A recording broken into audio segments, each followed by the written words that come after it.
Free ಫೈರಲ್ಲಿ ಎಲ್ಲರೂ ಮಾಡ್ತಾ ಇರೋ ದೊಡ್ಡ ತಪ್ಪೇನು ಗೊತ್ತಾ? ಸೆನ್ಸಿಟಿವ್.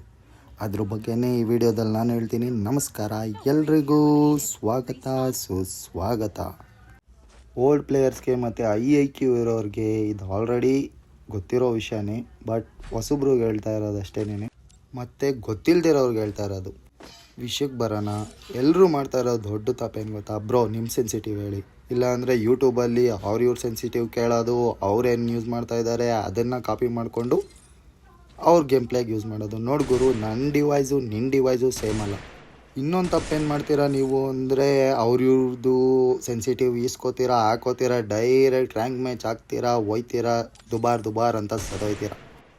ಮೊದಲು ಬನ್ನಿ, ಟ್ರೈನಿಂಗ್ ಗ್ರೌಂಡಿಗೆ ಬನ್ನಿ, ಸೆನ್ಸಿಟಿವ್ ಓಪನ್ ಮಾಡಿ, ಝೀರೋ ಇಟ್ಕೊಳ್ಳಿ ಗುರು. ರೆಡ್ ಡಾಟ್ನ ಝೀರೋ ಇಟ್ಕೊಳ್ಳಿ. ಒಂದೊಂದು ಚೂರೆ ನೀವು ಡ್ರ್ಯಾಗ್ ಮಾಡ್ತಾ ಹೋಗ್ರಿ. ನಿಮಗೆ ಯಾವಾಗ ಕರೆಕ್ಟಾಗಿ ಹೆಡ್ ಶಾಟ್ ಕೂತ್ಕೊಳ್ಳುತ್ತೆ ಅದೇ ನಿಮ್ಮ ಸೆಟ್ಟಿಂಗು.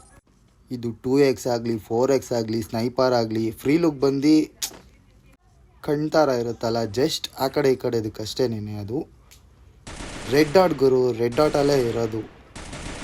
ಇವಾಗ ನಂದು ಐಫೋನು, ಅದಕ್ಕೆ ನಾನು ಫುಲ್ ಕಮ್ಮಿ ಇಟ್ಕೊಂಡಿದ್ದೀನಿ, ಯಾಕಂದರೆ ನಂಗೆ ಸೆನ್ಸಿಟಿವ್ ಸಾಕು. ನಂದು ಆಂಡ್ರಾಯ್ಡ್ ಆಗಿದ್ದಾಗ ನಾನು ತುಂಬ ಎಲ್ಲ ಜಾಸ್ತಿ ಇಟ್ಕೊಂಡಿರ್ತಾಯಿದ್ದೆ, ಯಾಕೆಂದರೆ ನಾನು ಡ್ರ್ಯಾಗ್ ಮಾಡಿದಾಗ ಅದು ಸೆನ್ಸಿಟಿವ್ ಬೇಗ ಹೋಗಬೇಕು ಮೇಲೆ. ಸಿಂಪಲ್ ಗುರು, ಇದನ್ನು ಅರ್ಥ ಮಾಡ್ಕೊಳ್ಳಿ. ಸುಮ್ಮನೆ ಇವ್ರ ಸೆಟ್ಟಿಂಗ್ ಹಾಕ್ಕೊಂಡು ನಿಮ್ಮ ಫೋನಲ್ಲಿ ಅದು ಯೂಸ್ ಆಗ್ತಿಲ್ಲ ಅಂತ ಯಾಕೆ ಬೇಜಾರು ಮಾಡ್ಕೊತೀರಾ ಹೇಳಿ.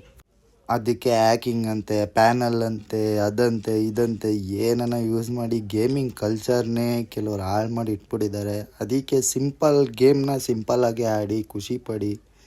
ಗೇಮ್ ಕಲ್ಚರ್ನ, ಕಮ್ಯುನಿಟಿನ ಕಾಪಾಡಿ. Thank you.